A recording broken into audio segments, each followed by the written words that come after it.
وسنته لكل هول من الأهوال مقتهم يا حبيبي المصطفى بلغ مقاصدنا واغفر لنا ما مضى يا واسع الكرم يا أكرم الخلق ما لمن ألوذ به سواك عند حلول الحادث العالمين يا حبيبي المصطفى بلغ مقاصدنا واغفر لنا ما مضى يا واسع الكرم يا نفس لا تقنطي من زلة عظمت إن الكبائر بالغفران كالأمم يا ربي بالمصطفى بلغ مقاصدنا واغفر لنا ما مضى يا واسع الكرم أستغفر الله من قول بلا عمل لقد نسبت به نسلا لذي عقم يا ربي المصطفى بلغ مقاصدنا واغفر لنا ما مضى يا واسع الكرم اللهم صل وسلم وبارك عليه وعلى آله وصحبه alhamdulillah salatu wassalamu ala rasulillah sayyidina Muhammad bin Abdullah wa ala alihi wa sahbihi wa man tabi'ahu huda asyhadu an la ilaha illallah wahdahu la syarika lah wa asyhadu anna sayyidina wa nabiyyana Muhammadan abduhu wa rasuluhu la nabiyya wa la rasula ba'da bismillah sadri wa yassir li amri wahlul 'uqdatam min lisani yafqahu qawli subhanaka la ilma lana illa ma 'allamtana innaka antal alimul hakim. Amma ba'd. Hadirin sekalian, para asatidz, para hujjaj, para masyarakat, para sesepuh, para hadirin, lebih khusus yang saya sangat hormati, yakni Al-Karam orang tua kita Bapak Haji Ahmad, Al-Karam Bapak Haji Siono, Al-Karam Bapak Ustaz Suhaimi, dan juga Ustaz Ahmad, dan semuanya para hadirin yang dirahmati Allah.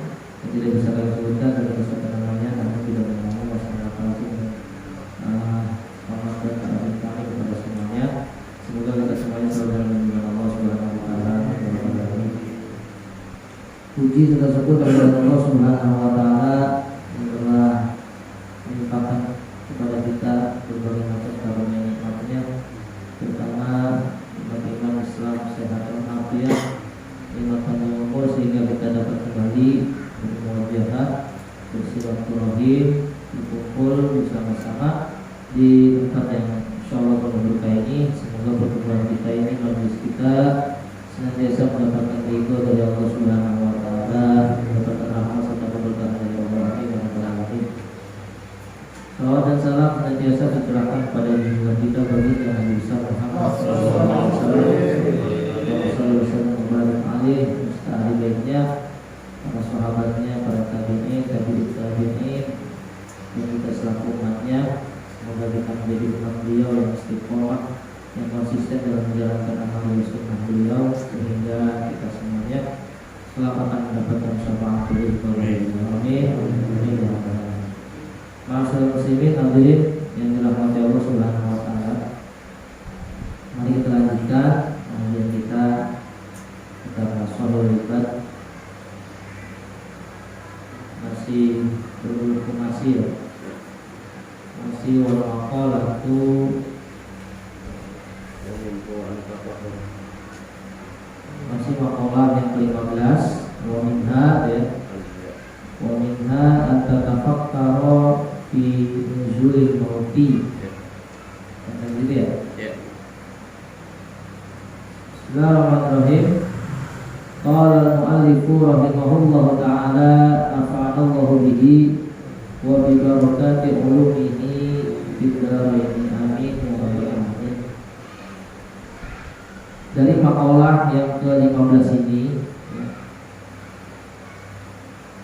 Kita udah bahas beberapa di antaranya yang harus hendaknya kita bertafakur ya, dalam beberapa hal tertentu, di antaranya nikmat-nikmat Allah, ya, janji Allah, ancaman Allah, ya.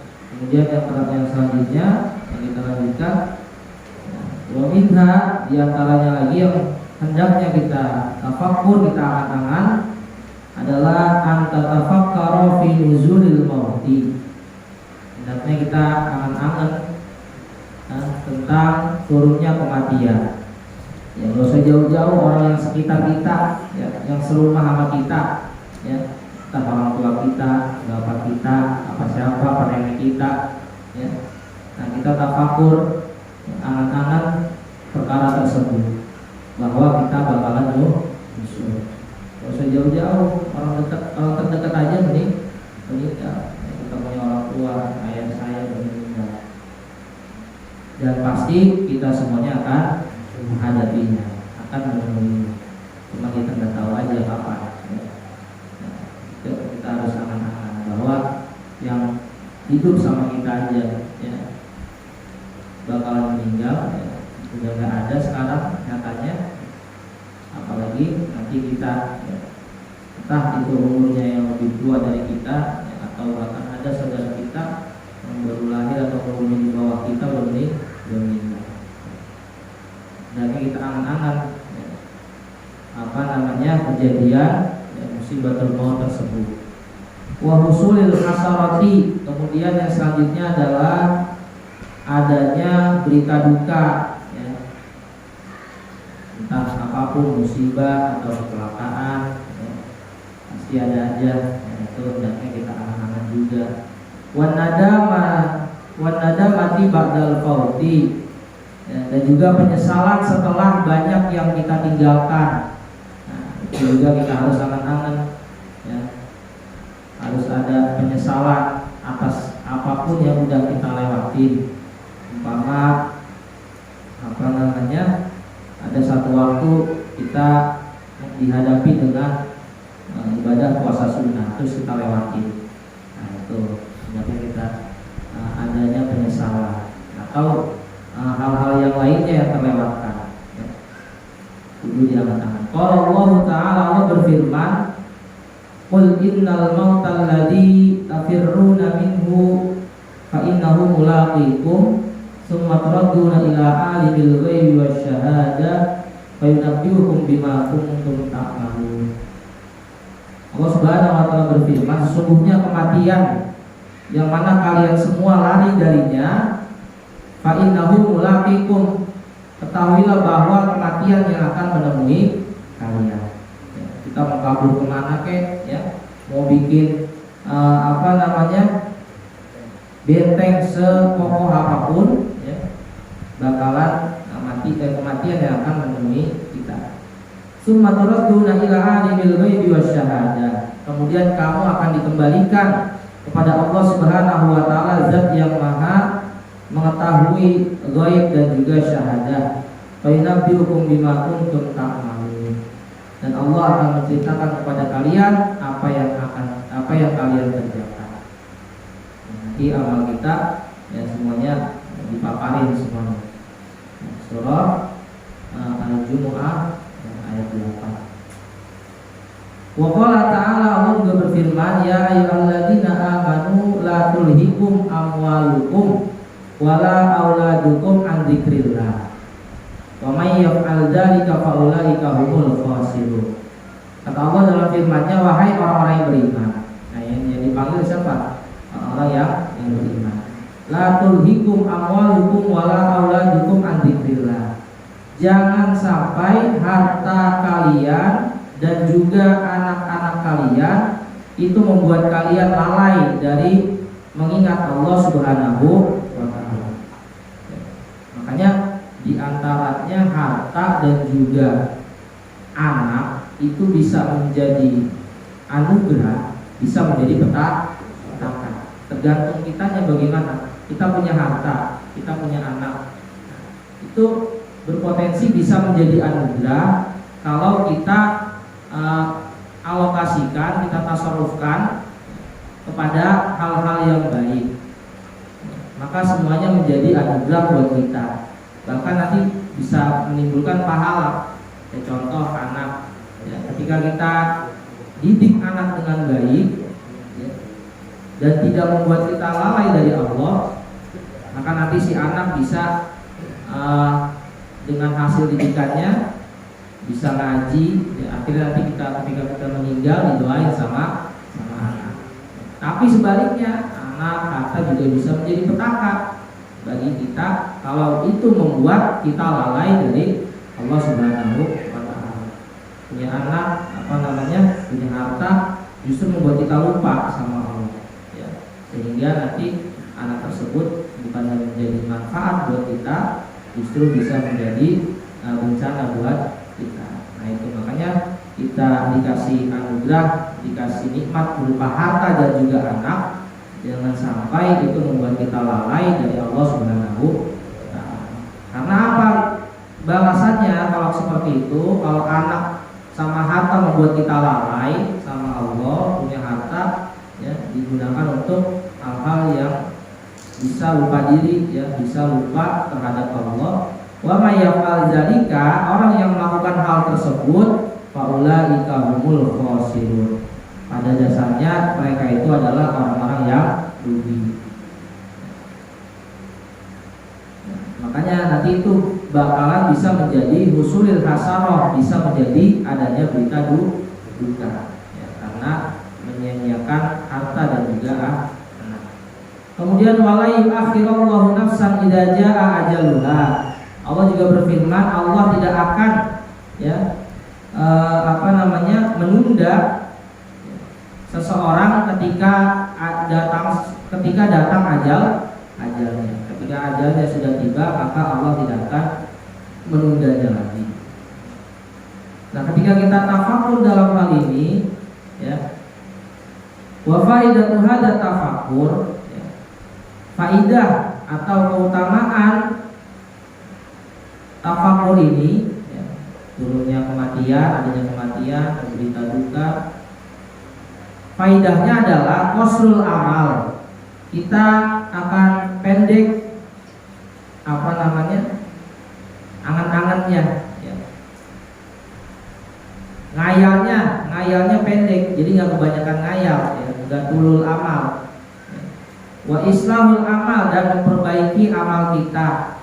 Wa iddadu zadi liyaumil ma'ad, dan mempersiapkan bekal untuk hari kebangkitan atau hari kiamat. Itu faidah daripada tafakur ini. Kemudian yang bagi antas tahdiro inda kulli nau'in minat tafakkur ma yunasibuhu minal ayati wal akhbari wal athar. Hendaknya ketika kita tafakur dari masing-masing contoh di atas, kita menghadirkan sesuatu yang sesuai dengan ayat Quran, wal akhbar dan juga hadis, wal asar dan juga kaulnya sahabat. Contoh, kita sedang tafakur pada kekuasaan Allah, maka kita cari ayat yang senada dengan apa yang kita tafakur, apa yang kita pikirkan. Contoh, kita lagi tafakur tentang kematian, maka kita selaraskan dengan ayat Al-Quran. Contohnya tadi di atas tuh, Qul innal mautal ladzi tafirruna minhu fa innahu mulaqikum ila akhirih. Jadi selaras dengan ayat Qur'annya, ataupun dengan hadis Nabi, ataupun dengan qaul sahabat. Jadi saat kita tafakur dalam hal tersebut, kita selaraskan dengan ayat Al-Quran, hadis dan juga qaul sahabat. Dan yang terpenting adalah wajtanib at-tafakkura fi dzatillah wa sifatihi min haitsu tatlubul mahya. Nah ini, hendaknya kita hindari tafakur pada zatnya Allah, wa sifatihi, dan sifat-sifatnya Allah, min haitsu tatlubul mahya, sekiranya kita mencari substansi atau intisari daripada zat Allah. Karena repot nantinya, kalau kita tafakur fi dzatillah ya. Makanya ulama bilang ya, tafakkaru fi khalqillah wala tatafakkaru fi dzatillah. Kalau mau tafakur tentang kekuasaan penciptaan Allah yang diciptakan oleh Allah ya. Nah, tafakur tentang adanya langit ya, dan juga gunung-gunung ya. Itu penciptaan Allah. Nggak usah jauh-jauh, yang ada diri kita aja nih ya, tafakur. Allah ngasih telinga kita dua di kanan kiri ya. Allah ngasih kita hidung lubangnya dua ya.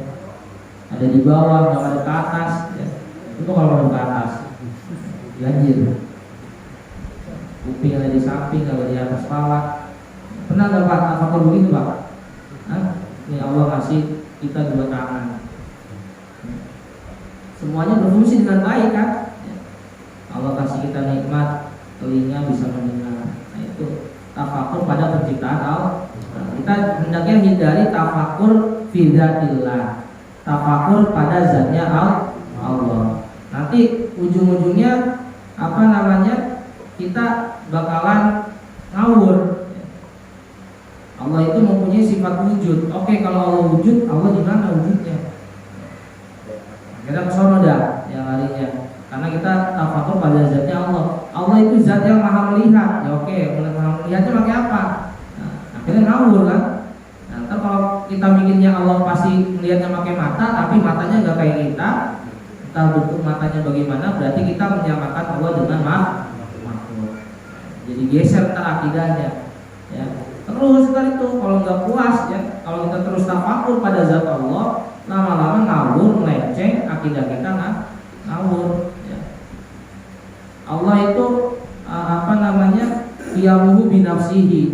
Allah itu berdiri dengan sendirinya. Apa Allah berdiri? Lagi berdiri berarti sendiri. Kan ngawur jadinya ya. Yang pasti yang apa namanya, Allah Subhanahu wa taala itu mukhalafatul, berbeda dengan makhluknya. Allah maha melihat ya, bukan berarti Allah punya mata. Allah maha mendengar, bukan berarti Allah punya telinga. Kan seperti itu ya. Allah berbeda dengan makhluknya. Nah, intinya seperti itu ya. Jangan terlalu dalam kita tafakur pada zatnya Allah. Bagaimana sih Allah sekarang lagi ngapain sih? Kan begitu. Yang ada ngaco ya. Cukup tafakur fi khalqillah ya. Kita tafakur pada yang diciptakan Allah ya. Allah nyiptain ini, Allah nyiptain itu, kita takut wa ta'aqqal al-kaifi wa qad ruwiya marfu'an ila Rasulillah tafakkaru fi ayatillah. Nah ini wala tatafakkaru fillah ya.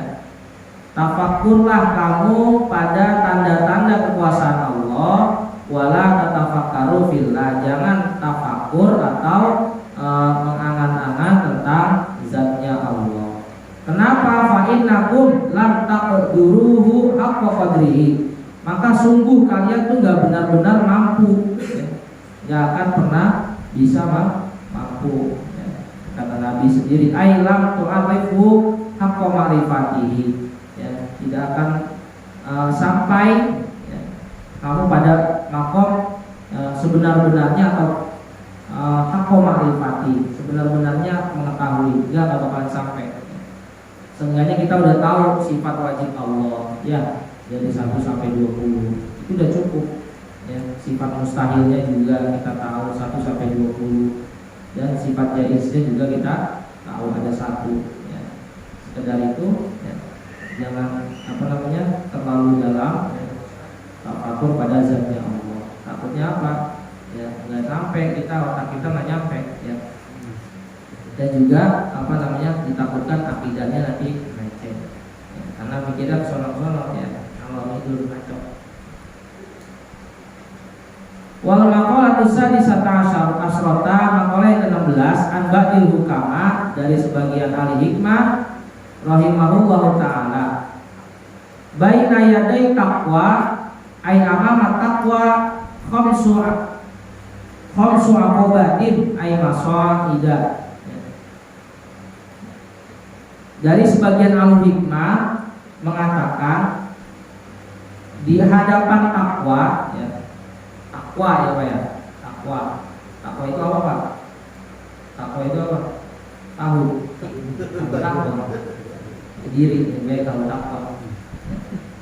Takwa itu secara definisi kan kita tahu imtisalul awamirillah wa ijtinabun nawahi.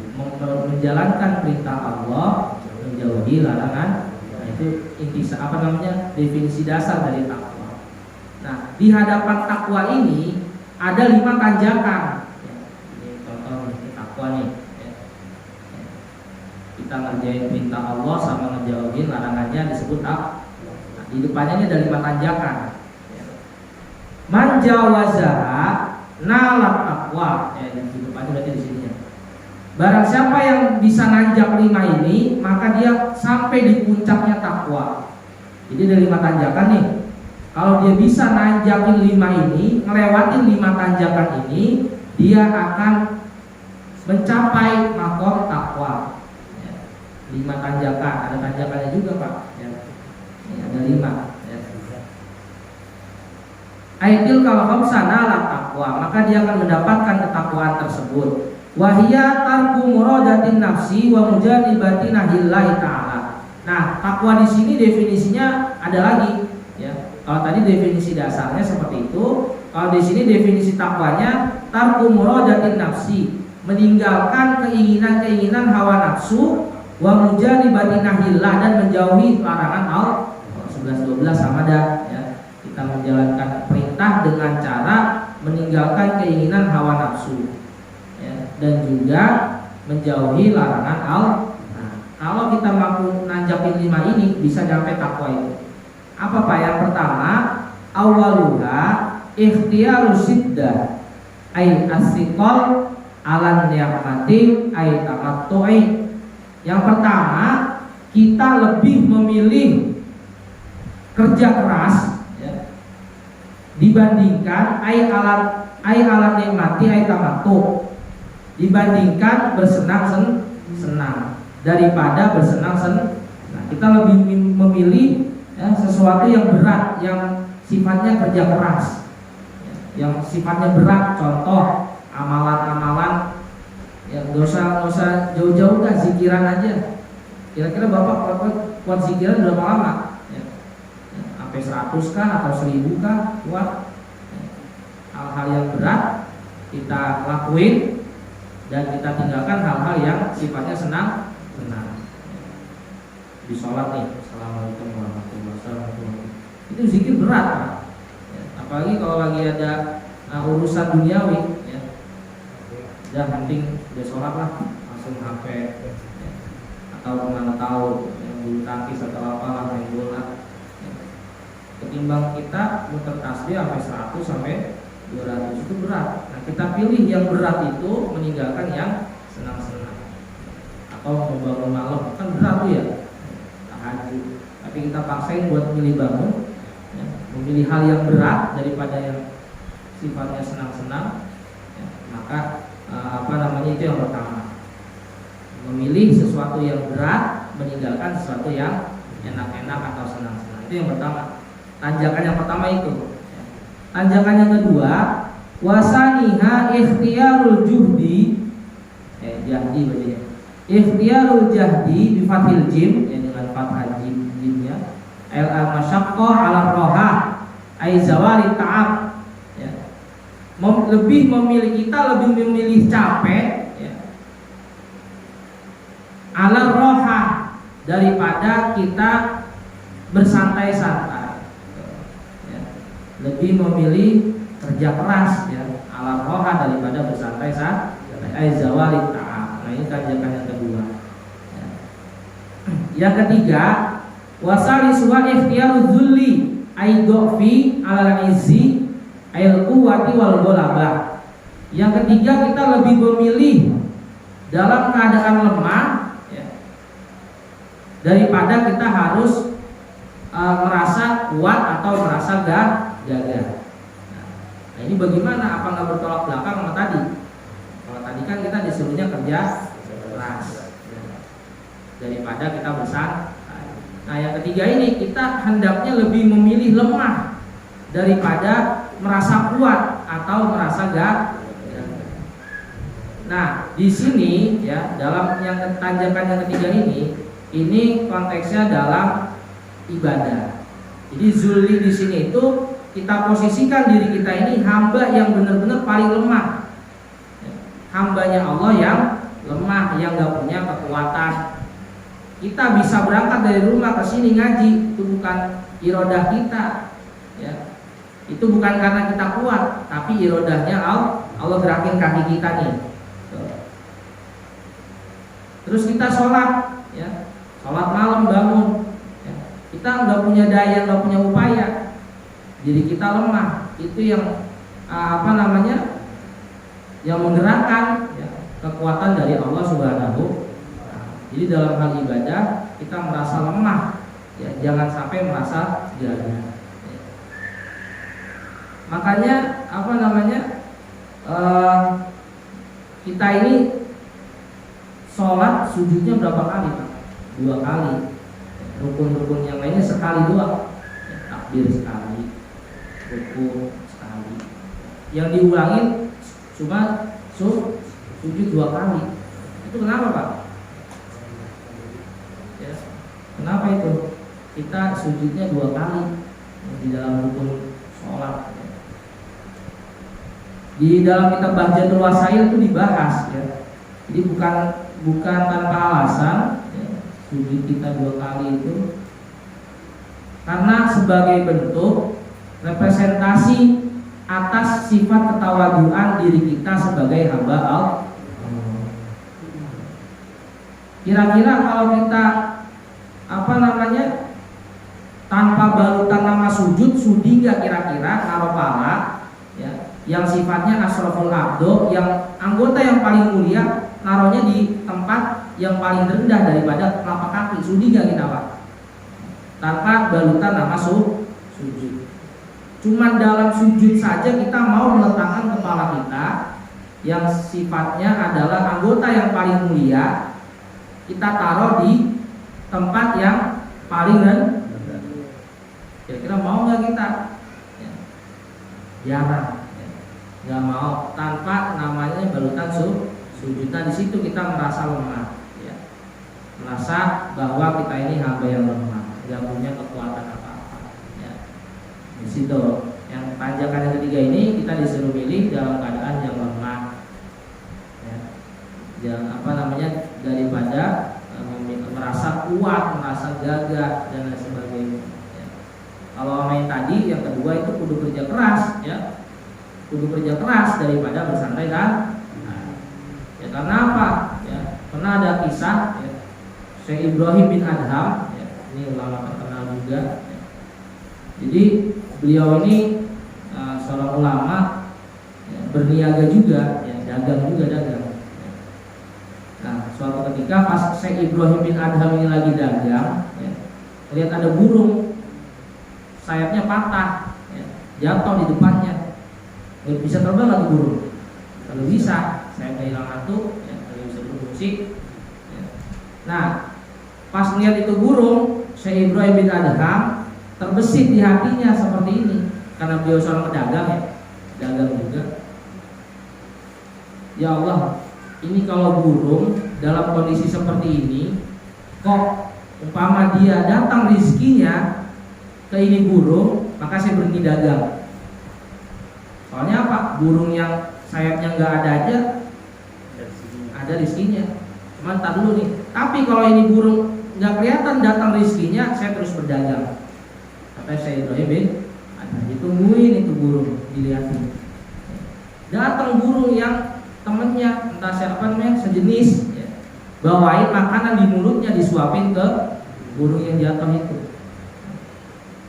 Akhirnya Syekh Ibrahim bin Adham terbesit lagi di hatinya, wah berarti rizkinya seseorang itu udah dipastikan sama Allah. Itu burung yang sakit aja rizkinya datang, saya berhenti dagang. Syekh Ibrahim bin Adham pulang, nggak dagang lagi. Didengar sama Imam Asyibli, ya, Imam Asyibli dengar, disamperin Syekh Ibrahim bin Adham, ya Syekh Ibrahim bin Adham, saya dengar kamu berhenti dagang karena melihat peristiwa burung yang kemarin jatuh. Iya betul, wahai Imam.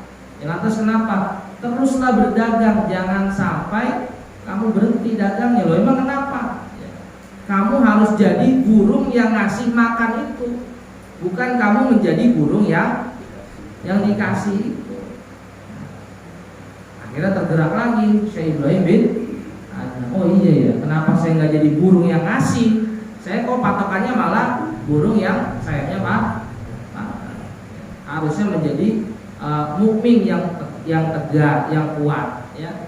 Nah ini yang kedua tadi, tanjakan yang kedua, kita lebih memilih kerja keras daripada berusaha.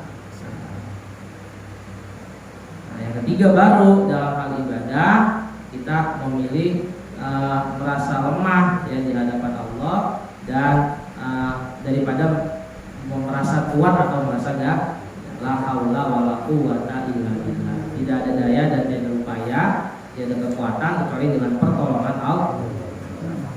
Apakah di situ? Terus tanjakannya keempat, walau biuha ikhtiyarus sukuti alal fudul. Kita lebih memilih diam daripada bicara yang tidak ada manfaatnya sama sekali. Kalau ngidul ya ngoceh sana sini, nggak ada yang bisa diambil manfaatnya. Ya.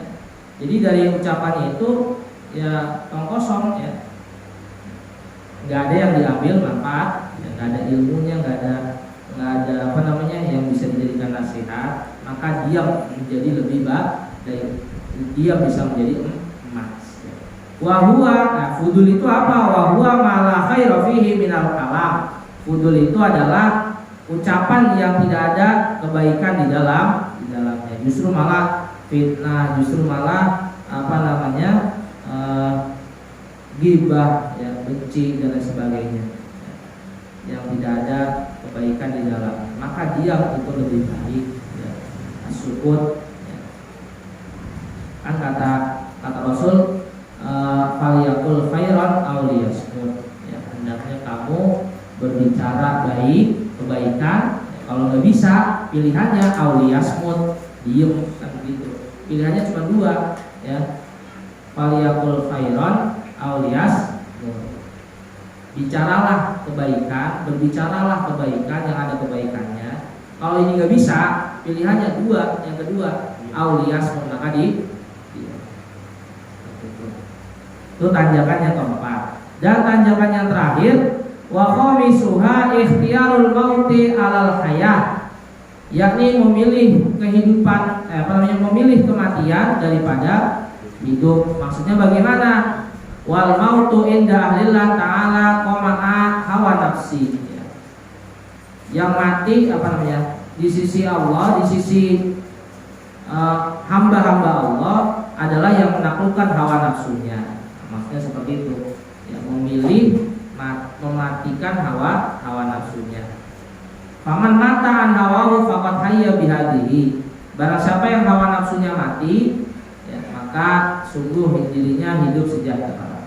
Maksudnya di sini milih mati seperti itu. Ya. Kita lebih memilih menaklukkan hawa nafsu. Daripada kita menghidupkannya, ya, haya di sini menghidupkan hawa nafsunya. Nah, 5 tanjakan ini kalau kita bisa lewatin, ya, salah satu tangganya aja, ya, salah satu tanjakannya, maka kita akan mencapai enal takwa, akan masuk pada makom takwa seperti itu. Summal mautu yang qasimu arba'at aqsam. Nah, di sini jelaskan mati itu dibagi menjadi 4. Al-mautu yang qasimu arba'ata aqsamin. Ya, mati itu terbagi menjadi 4. Yang pertama mautun ahmar. Ya. Mati yang merah. Maksudnya mati yang merah itu bagaimana? Wa huwa mukhalafatun nafsi. Matinya rasa marah. Ya. Melawan hawa nafsu. Jadi kita marah nih. Ya. Marahnya enggak kita lampiasin, tapi kita pendam. Nah, itu berarti kita berhasil. Matinya amarah. Itu mati merah, maksudnya mati yang merah. Ya, mautun ahmar, ya, matinya rasa marah. Wa huwa mukhalafatun nafsi. Kita lawan hawa nafsunya. Yang tadinya pengen nunjuk orang, pengen bacok orang, enggak jadi karena kita tahan. Nah, itu jenis mati yang pertama, yakni matinya rasa marah. Wa mautun abyad, mati yang putih. Ya, mati yang putih bagaimana? Wa huwa al-ju', ya, yakni rasa lapar. Ya. Li'annahu yunawwirul batin, karena lapar bisa menerangi jiwa. Ya. Nah, ini namanya mautun abyad. Nah, kalau tadi mautun ahmar, ya matinya rasa marah. Kalau ini mautun abyad, yakni rasa lapar.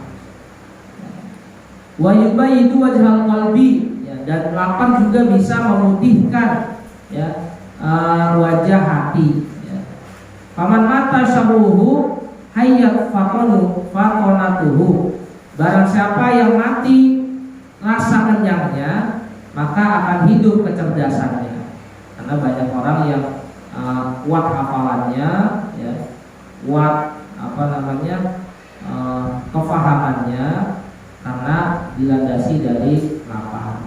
Dan mereka mengetesnya melalui latihan puasa, melatih laparnya dari puasa. Entah Senin Kemis, yang tak puasa Daud, entah puasa sunnah apapun, ayam ulbit, ya. Nah, itu makanya kita juga pernah bahas, ya, di kitab ini ada, kalau kita mau ngaji hendaknya dalam keadaan lapar. Jadi jangan makan dulu, makanya terus ngaji.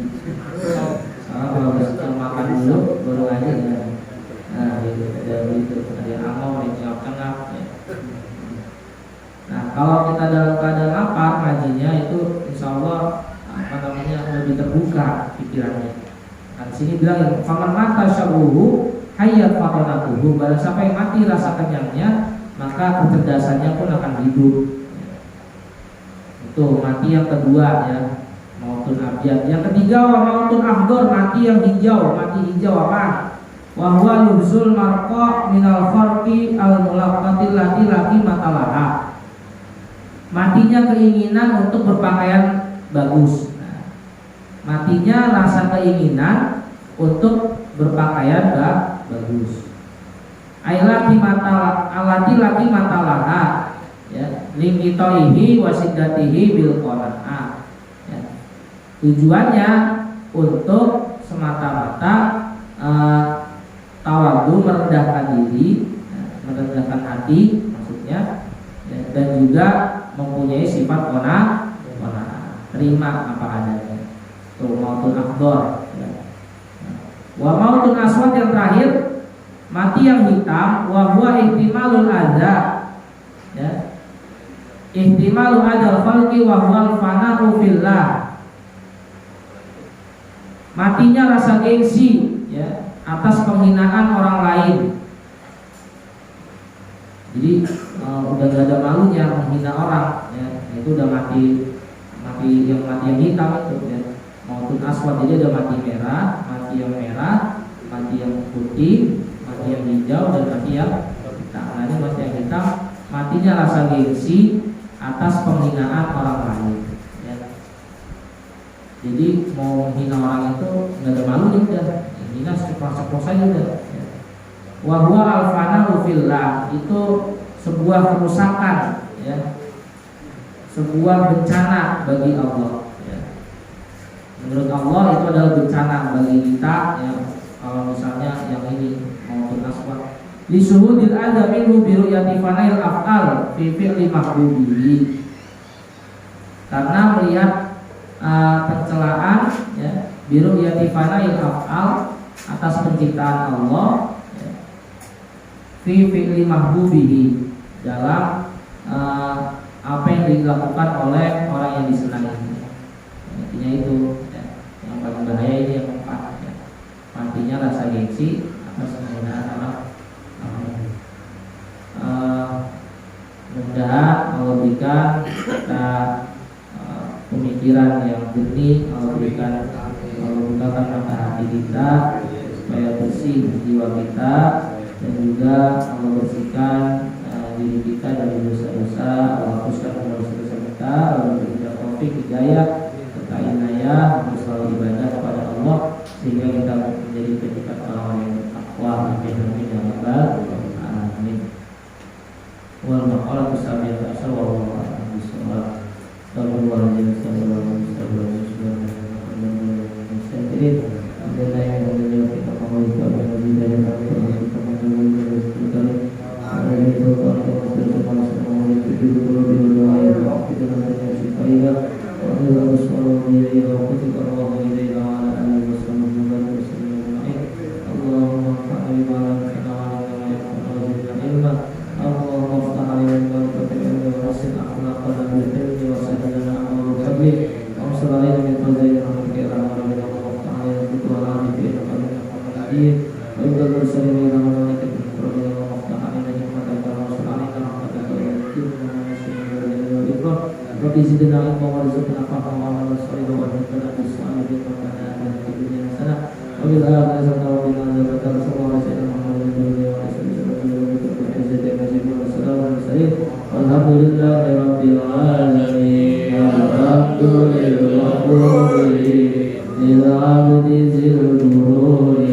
Wassalamualaikum warahmatullahi wabarakatuh.